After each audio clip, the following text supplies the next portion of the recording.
Selamat pagi bagi kita semua.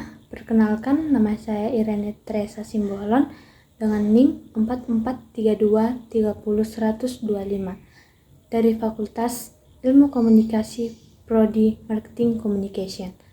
Di sini saya akan mempresentasikan tugas mata kuliah Anti Korupsi dan Kode Etik UMB yang berjudul Potensi Diri Berpikir Positif dan Berkomunikasi Efektif. Konsep berpikir positif. Para ahli motivasi dan kesehatan berpendapat bahwa berpikir positif akan melahirkan kebiasaan-kebiasaan positif seperti jiwa yang selalu optimis, percaya diri, kreatif, dan lain sebagainya. Sebaliknya, pikiran negatif akan melahirkan kebiasaan-kebiasaan negatif pula seperti jiwa yang pesimis, rendah diri, reaktif, dan lain-lain. Apa sih pengertian dari berpikir positif? Yang pertama ada berpikir positif adalah berpikir terhadap sesuatu yang mengandung makna. Kedua, berpikir positif adalah berpikir terhadap sesuatu tanpa melihat sisi negatifnya. Ketiga, berpikir positif adalah cara menghadapi suatu masalah dengan mengambil hikmah di balik masalah yang dihadapi sehingga tidak menimbulkan konflik.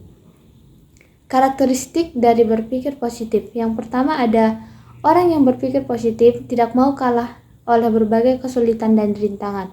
Kedua, orang yang berpikir positif memiliki jiwa yang kuat dan konsisten. Ketiga, orang yang berpikir positif percaya pada kemampuan, keterampilan, dan bakatnya. Ia tidak pernah meremehkan itu semua. Keempat, orang yang berpikir positif selalu membicarakan hal-hal positif dan selalu menginginkan kehidupan yang positif.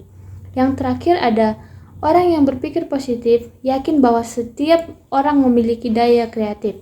Akan tetapi daya kreativitas itu membutuhkan kekuatan yang membangkitkannya hingga menjadi aktual.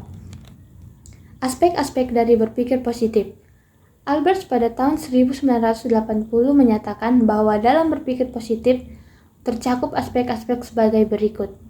Yang pertama ada harapan yang positif atau positive expectation, yaitu melakukan sesuatu dengan lebih memutuskan perhatian pada kesuksesan, optimisme, pemecahan masalah, dan menjauhkan diri dari perasaan takut akan kegagalan.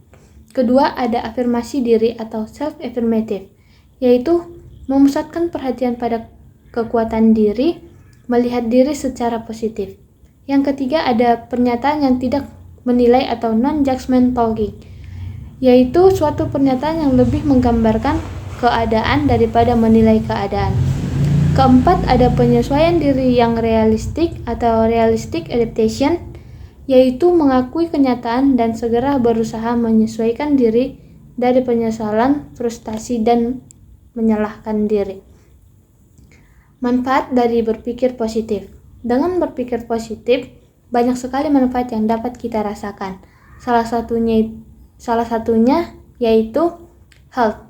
Seringkali keluhan atau rasa sakit seseorang secara organik tidak dapat diidentifikasi oleh dokter.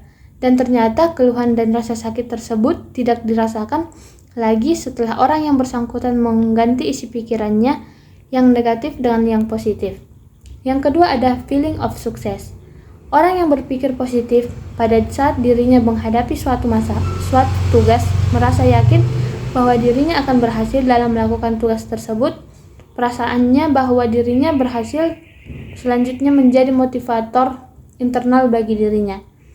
Selanjutnya ada optimis, yaitu bersikap positif terhadap suatu tugas yang harus dilakukan merupakan awal berkembangnya optimis. Optimisme merupakan salah satu faktor yang mempengaruhi keberhasilan seseorang. Selanjutnya ada positive emotion, yaitu perasaan seseorang dipengaruhi oleh pikirannya. Jika ruang pikiran berisi hal-hal yang positif, maka perasaan yang dialami juga merupakan perasaan positif. Selanjutnya ada positive response to failed rules, yaitu kebiasaan berpikir positif dapat membuat seseorang tegar dalam menghadapi kegagalan. Dengan adanya pikiran yang positif, seseorang akan mampu mengembangkan pandangan bahwa kegagalan bukan akhir dari segalanya dan bahwa masih ada kesempatan untuk meraih keberhasilan. Selanjutnya ada self-confidence, yaitu kebiasaan berpikir positif juga berperan penting dalam pengembangan kepribadian, yaitu rasa percaya diri. Berpikir positif tentang dirinya berarti melatih dirinya untuk memiliki rasa percaya diri. Selanjutnya ada positive self-image, yaitu aspek kepribadian lainnya yang juga dipengaruhi oleh pola pikir seseorang adalah citra diri. Jika seseorang ruang pikirannya diisi oleh hal-hal yang tidak positif, maka dirinya akan memiliki gambaran diri yang positif pula. Selanjutnya ada kreatif, yaitu daya kreatif seseorang berhubungan erat dengan isi pikirannya. Bahwa isi pikiran yang positif dapat memunculkan ide-ide yang brilian. Selanjutnya ada persistensi, yaitu kebiasaan berpikir positif berpengaruh pada kesuksesan. Yang terakhir ada positive relationship, yaitu dalam menghadapi orang lain dan situasi sosial, pikiran positif sangat diperlukan. Dengan adanya pikiran yang positif, maka akan terjadi hubungan sosial yang positif pula. Selanjutnya, berpikir positif merupakan jalan, yaitu berpikir positif bukan merupakan tujuan, melainkan suatu jalan untuk mencapai tujuan. Contohnya itu, pertama, punya kepercayaan yang bagus terhadap kemampuannya. Kedua, bisa menjalin hubungan yang baik dengan orang lain. Ketiga, bahagia dengan dirinya. Kesimpulan dari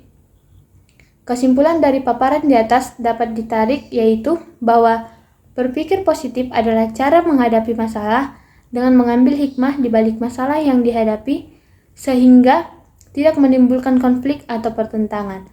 Efek dari berpikir positif yaitu apabila seseorang individu mampu berpikir positif, maka kondisi psikologi individu tersebut positif pula. Intinya, antara proses berpikir dan tindakan berjalan berdampingan, tidak dapat dilepaskan satu sama lain. Manfaat berpikir positif yaitu kita tidak terjebak dalam situasi yang serba buruk yang akan membuat kita terperosok pada situasi yang penuh dengan intrik. Sekian presentasi yang dapat saya lakukan. Jika ada kesalahan, saya mohon maaf. Terima kasih.